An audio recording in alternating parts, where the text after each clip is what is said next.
ازيكم يا حلوين؟ عاملين ايه؟ يا رب تكونوا بخير. النهارده بقى جايالكم وصفه من قلب بتوع البوتاجازات. قال لي بقى ولا تحطي مذيب دهون ولا الحاجات اللي بتبوظ الايد دي. انا الصراحه كان بقالي فتره مش بغسل البوتاجاز، كان عندي ظروف كده وكنت بنزل كتير فما كنتش قاعده في البيت، زي ما وصل بقى للنتيجة اللي انتوا شايفينها دي المتعبة للعين. انا مش هقولكم انا سبته عشان اوريكم الطريقة ولا الكلام ده، لا. انا كان فعلا بقالي فتره مش قاعده في البيت، فكنت بعمل الاكل وخلاص وبنزل. فانا هقول لكم بقى الوصفه دي. ادهاني واحد بتاع بوتاجازات، والله والله 100% هتشوفوا النتيجه. قال لي هاتي حله، حطي امليها ميه وحطي عليها نص ازازه خل، ايوه نص ازازه خل. ولا بقى مذيب دهون ولا نرش ولا نستنى ولا الكلام ده، لا. ميه عادي من الحنفيه في الحله، حطيت عليها نص ازازه خل، وهنزل بقى بكل العيون اللي انتوا شايفينها دي. المنظر بشع. كل ده هيروح وهيرجع البوتاجاز اكن جديد بجد. طريقة الوصفة دي انا عملتها قبل كده على فكرة وما صورتهاش معاكم. لما حبيت اعمله تاني قلت هعرفكم بقى واعرف كل حبايبي واخواتي.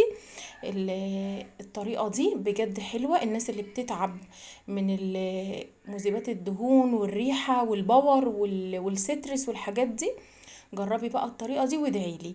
بجد حلوة جدا. ولعت عليها، انا شلت كل العيون ما عدا العين اللي عليها الحلة. هسيبها بقى تغلي قيمة تلت ساعة. سيبيها براحتها تغلي كويس قوي. هو قال لي خليها وقت تغلي على البوتاجاز يعني حبة حلوين. فانا سبتها قيمة كده ايه، تلت ساعة. اول ما طفيت عليها بقماشة كده شلت العين اللي كنت مولعاها وحطيتها برضو جوه المية دي. تمام كده عشان برضو ايه، تاخد وتدي كده مع الخل والمية السخنة. اهي هنا برضو اهي كانت بقالها فترة بتغلي اهو. انا سبتها قيمة كده تلت ساعة وسبتها تبرد. يعني كانت المية دافية. بصي شكلها اصلا من قبل ما ادعكها. عندي هنا السلكة الخشنة دي او السلكة البلدي عادي اي حاجة، بس انا بحب السلكة دي اوي استعملها في البوتاجاز كده بيخليهولي يلمع. بصي بدعك كده باي صابون سايل بقى، ولا بقى استعملنا بقى مذيب دهون ولا وصفة بالشيء الفلاني ولا، لا لا خالص. هي بس الخل وميه وتغلي ميه سخنه تغلي كده وهتلاقي النتيجه تحفه. هترجع كده عيون البوتاجاز اكنك لسه شاريها. ايه رايكم؟ وصفه سهله بقى وسريعه. انتوا طبعا كلكم بقى بتعملوا تنظيفات رمضان، كل سنه وانتوا طيبين. ف بجد الوصفة دي حلوة وسهلة وسريعة جدا. بصي العين بقت بتلمع ازاي. ودي كمان اللي هي القطعة اللي بتبقى من تحت، بصي السواد اللي لازق فيها دي زيوت بقى وكده. بصي من دعكة كده اهو بيطلع، والله من دعكة بالسلكة دي بيطلع. بجد طريقته حلوة جدا. انا الصراحة لما قال لي انا ما صدقتش، يعني قلت معقول خل هيطلع لي كل البلاوي دي؟ فاستغربت يعني. قال لي ايوه الخل حلو جدا، حطيه بس في ميه وحطيه يغلي على البوتاجاز وسيبيه كده حبة حلوين يغلي. هتلاقي إيه النتيجة حلوة جدا اهو. ما بياخدش وقت مني خالص، ولا بقى صدري بيتعب من الباور والسترس والمذيبات الدهون والحاجات اللي فيها كيماويات بقى، وايدينا تتبهدل ونضطر كمان نلبس جوانتي عشان ايدينا ما تتبهدلش وما تلتهبش من مذيبات الدهون والحاجات دي. لا بصي اهي كل السواد والزيوت اللي كانت لازقه فيها طلعت. انا برضو هعيد عليها تاني كده اهو. بجد نتيجتها كانت حلوة جدا وناجحة زي ما انت شايفة، وكانت حلوة قوي.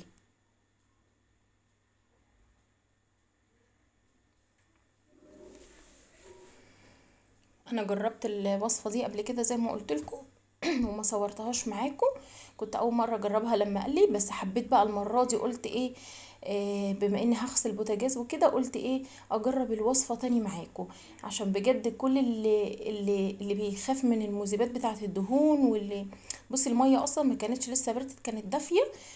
ف يعني كانت استحمل ايدي فيها، فكنت بطلع منها العيون وادعكها. بصي دي عامله ازاي، هتبقى بتلمع دلوقتي صفرها كده هيبقى زي الذهب.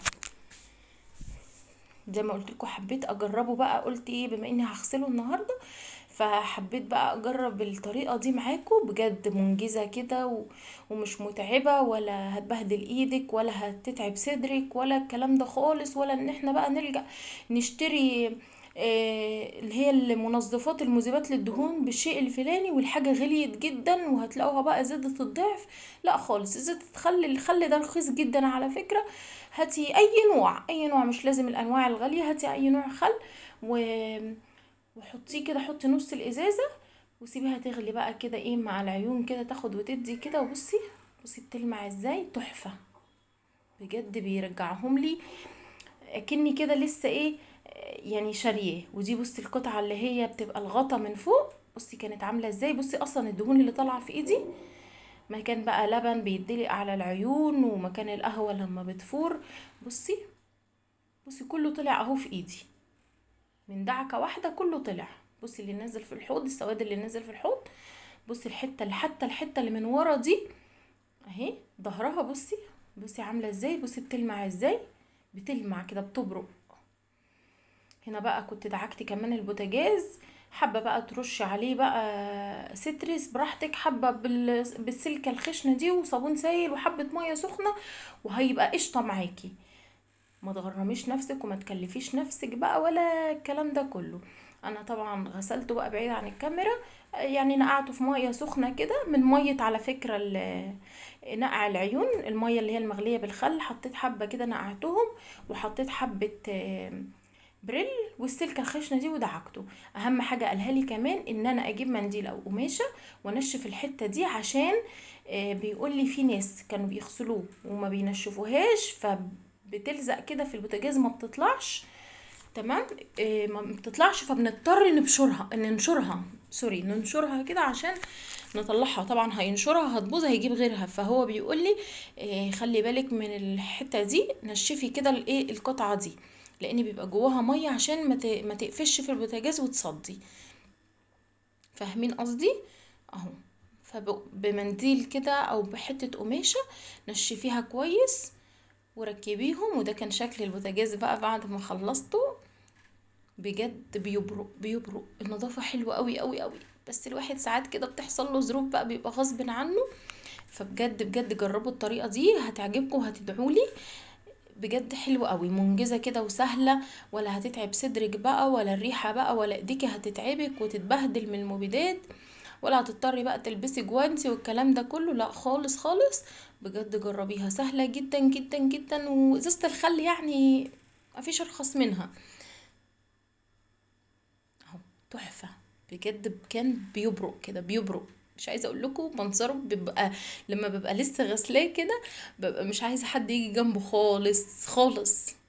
حتى ال الاستندات السودا دي غسلتها برضو بالسلكة الخشنة وبشوية صابون بريل، والله ما نقعتها في اي حاجة. بصي وبتلمع برضو حلوة جدا. اتمنى تكون طريقتي عجبتكم والوصفة عجبتكم. هستنى بقى تعليقاتكم الحلوة، وتقولوا لي كلمة حلوة ودعوة حلوة. ولو عجبكم الفيديو بقى ما تنسونيش بقى في اللايكات.